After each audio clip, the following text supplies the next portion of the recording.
Sa ibang balita, presyo ng isda nagsimula ng tumaas dahil sa inaasahang demand ngayong Holy Week. Ngunit ang ipinagtataka ng ilan ay ang mataas din na presyo ng baboy. Ang sagot dyan ng DA alamin sa sentro ng balita ni Clazel Pardilla live. Naomi, isang linggo bago magsemana Santa, ramdam na ang pagtaas ng presyo ng isda sa ilang palengke dito sa Metro Manila. Sa price monitoring ng Department of Agriculture, nagsimula ng tumaas ang presyo ng isda.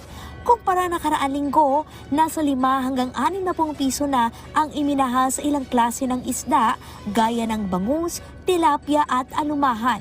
Ayon sa Department of Agriculture, sapat ang supply ng isda, pero paliwanag ng DA. Kasi people are winning away from consuming pork traditionally, kasabay ng mahal na araw yung pagtaas ng presyo ng isda, lalo na yung mga Wednesday, Thursday, Friday hanggang Sabado. Mga 10 to 20% normally ang tinataas. Samantala, sa kabila ng mahal na presyo ng baboy na umaabot sa 420 pesos kada kilo, hindi nakikita ng DA na kinakailangang magpataw ng price ceiling para kontrolin ang presyo nito o kahit anong agricultural commodities. Pag meron ka kasing pagpigil, magkukos yan ng mga problema rin na ayaw pa natin na mangyari sa ngayon. Nauna nang sinabi ng DA na nakikipag-ugnayan ang ahensya sa mga Local Price Coordinating Council para kausapin ang mga nagtitinda ng karne. Sa harap nito, pinalalakas ang produksyon ng baboy.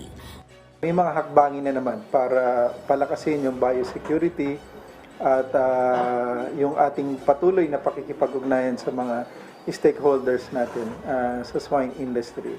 At kung kinakailangan, tuloy-tuloy din naman yung ating pag-import kung hindi kaya ng local production.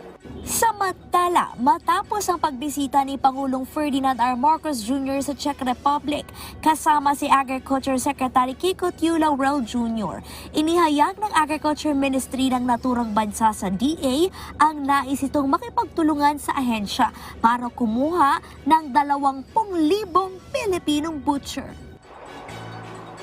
Naomi, matapos naman ang NFA Council meeting kahapon, itinalaga ng Department of Agriculture Secretary Kiko Tiu Laurel Jr. si Agriculture Director for Larry Lacson bilang Officer in Charge ng National Food Authority. Siya ay eksperto sa agricultural science at dati na ring nagsilbi bilang Director sa Bureau of Plant Industry. Yan ang muna ang latest, Naomi. Clazel, balik lang tayo dun sa presyo ng mga bilihin. Doon naman sa mga gustong makatipid ngayong Holy Week, saan ba pwedeng makapamili? At ano ba yung mga tips para makatipid ngayong mga naghahanap ng mga pang-ulam ngayong Holy Week? Yes, Naomi, doon sa ating mga kababayan na gustong makamenos gastos, pumunta doon sa mga palengke na tinatawag na bagsakan. Ibig sabihin, ito yung binabagsakan ng mga agricultural products. Yun nga lang, mas marami o wholesale yung tinitinda doon. Pero, diskarte na lang nila, mag-ikot na sila doon sa mga kapitbahay nila, kunin yung order at pumunta doon sa mga bagsakan. Halimbawa, dyan yung Commonwealth at sa Balintawak. Imbes na 1 kilo, pwede rin naman nabawasan na lang at gawin na lamang 1/4 o 1/2. Ang hindi masyadong nagbago yung presyo, Naomi, ay yung gulay. So pwede rin na i-prefer na lamang nila yung gulay na healthy naman din. Naomi? Okay, maraming salamat, Clazel Pardilla.